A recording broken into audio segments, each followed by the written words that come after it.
What's up, everybody? This is Tim with the Geeked Up Game Reviewer, bringing you guys our opinion, or my opinion, and some stuff that happened while we were playing Wrath of Dragons by Catalyst Games. Now, if you've not heard of Wrath of Dragons, this is actually a game where you're taking your dragon and kind of simulating a flying over and landing into different parts of the regions of the map. And there's 6 different centuries, so you'll get 6 turns to play.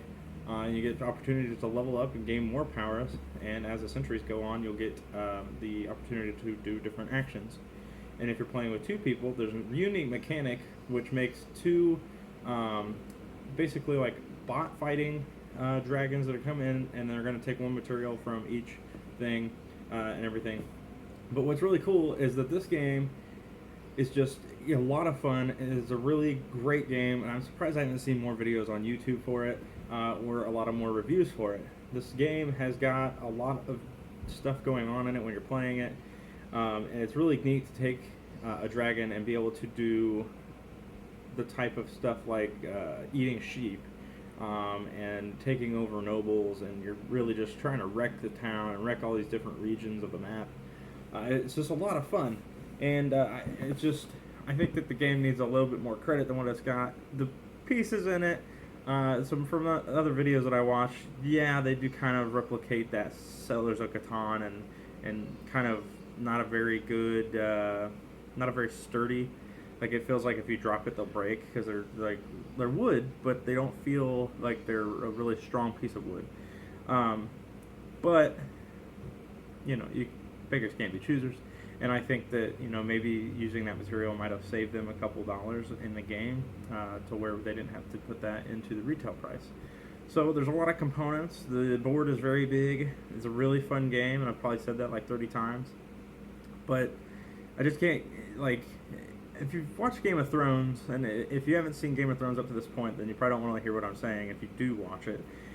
But Khaleesi is on her way over the big river with her 3 dragons, thousands of ships, the Dothraki, all those people. Now, the Game of Thrones and Wrath of Dragons have nothing to do with each other, but in that realm of fantasy, in that same type of universe or familiarity, being in control of a dragon or being a dragon yourself and going in and just destroying and demolishing everything, it's just like really cool. So one of the play examples I wanted to talk about was that I was trying to be really conservative my first play.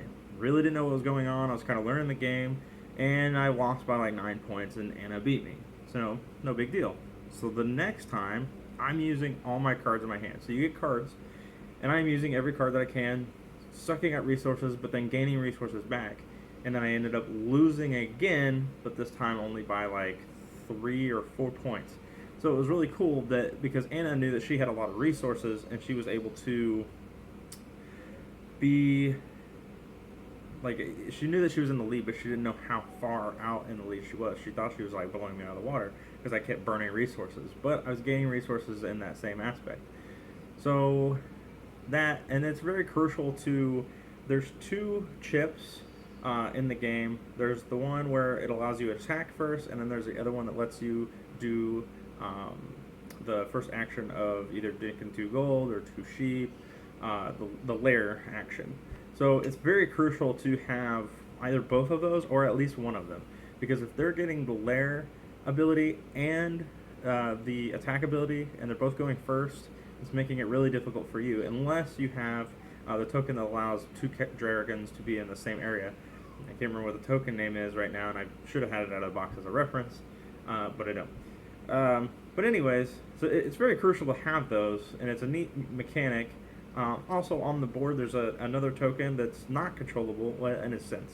You can use your hex action and pay a gold to make it spin, or to use that current facing that you're in that area to do certain things. And it's a really neat game. And I would highly recommend everyone getting this. When I saw this one at Gen Con, it was one I had to have, and I just had to add it to my library. I mean, just the name Wrath of Dragons. Even if I didn't like the game, I still would have not been disappointed because of the artwork on here. I'm a huge collector of games from one theme, mostly being most of it like pieces of artwork. I feel like all games, like a lot of games, have different aspects of why I want them. So Wrath of Dragons was one.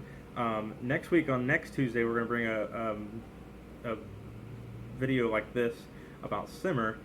And this one was supposed to be deployed on Tuesday, but we're going to do it a little early because I have a huge opportunity knocking on my doorstep that I have to take care of this weekend, and go meet some people on Sunday, and I'll bring videos about what that's all about. But it's a huge opportunity for me, so this is why I'm bringing this video early. This is going to be the first episode of our Tuesday, Tabletop Tuesday review videos.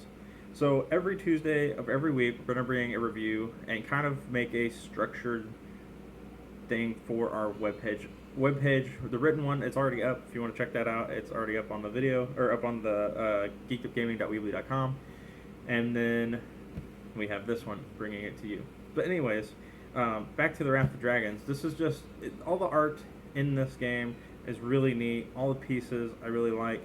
This is one of those games that I would like to put on my shelf and face it to where it's facing out, so that you can see, the name of the game and the dragon on here, because it's very intriguing. I think a lot of people, when they come over to our house, or to the new opportunity that I'll have, when they see this box, they'll be like, hey, what's Wrath of Dragons? And I'll either, hey, reference to this video, if you're online, or, here's my write-up of it. Or if they're in person, I'm going to be like, go grab the box. I'm going to show you all the pieces. I'm going to run you through this real quick. This is probably one of the games I've been mostly excited about, and I am grateful that Catalyst Game Labs had donated it to the channel. So thank you, Catalyst, and everything. So this is, if you haven't captured what this game is, you're taking in control of a dragon, you're raiding. It's a resource destruction game, but you also need to remember that the resources you destruct, you're collecting and putting them in your lair. So your piece will go onto the board like you're flying in. You'll destroy and wreck whatever, steal whatever, whether it's gold or capture eat a sheep, capture some gold, wreck a village, a town, or a city, and there is a difference. There's 3 different levels of those, and you're going to take different damage for those. It's trying to keep my train on the tracks here. So where I was going was that your little dragon, wooden creature, is going to go in onto the board as it's infiltrating, get all this stuff, and then you're going to pull your piece off after your turn. So you're like returning to your lair with all your goodies and all your gold, so there's gold, village, city, town. The crops, they have like these little yellow pieces. If you haven't seen my unboxing, I have an unboxing video up that shows all the contents, so you can check that out. But there's those little yellow tokens, and those are like straw stacks, but they're tied up and standing up. And obviously we don't do straw and hay like that now, but you can light those on fire and you can destroy crops and do all this stuff, and then you take it back to your lair. So the game, what you're doing is very simulated in there. So I really get into it imaginatively, and I see all this stuff happening.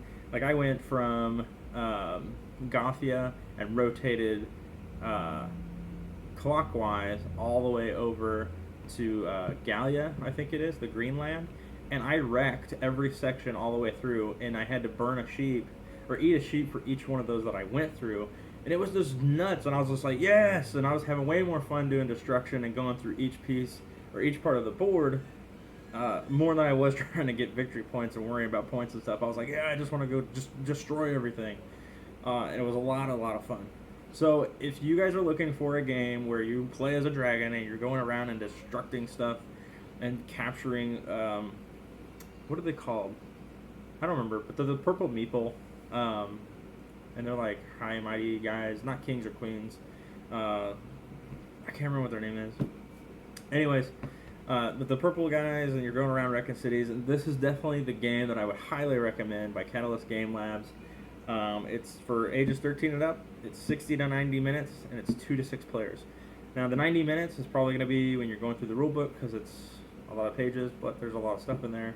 A lot of details. It was really easy to learn. Anna did a really good translation of that. which was also a little small story on our written review. But this is definitely a game to get. I just can't recommend it enough. This will be one that I will probably really push for game nights, because it plays 6 people, and you can play 2 players, and there's a small little increment of a mechanic that they've implemented in there, to where 2 AI, if you would, AI characters go in there and do their thing and kind of manipulate the board and kind of screw you in a sense, because they're going to lock up 2 areas to where you can't fly in there, and they're going to take a resource when they leave. So, like, if you think about the scene in the very beginning of How to Train Your Dragon, and you see all these dragons just coming in and pillaging the land and taking all this stuff and then going all the way back to the lair, back to the alpha, that is basically how this game feels. Like, there's just dragons coming in, stealing all this stuff, and we're leaving, and we're out. So, highly recommend it. Wrath of Dragons, Catalyst Games, and yeah, that's all I gotta say about Wrath of Dragons. I would say it's got the Geeked Up Gaming seal of approval, and I'm out.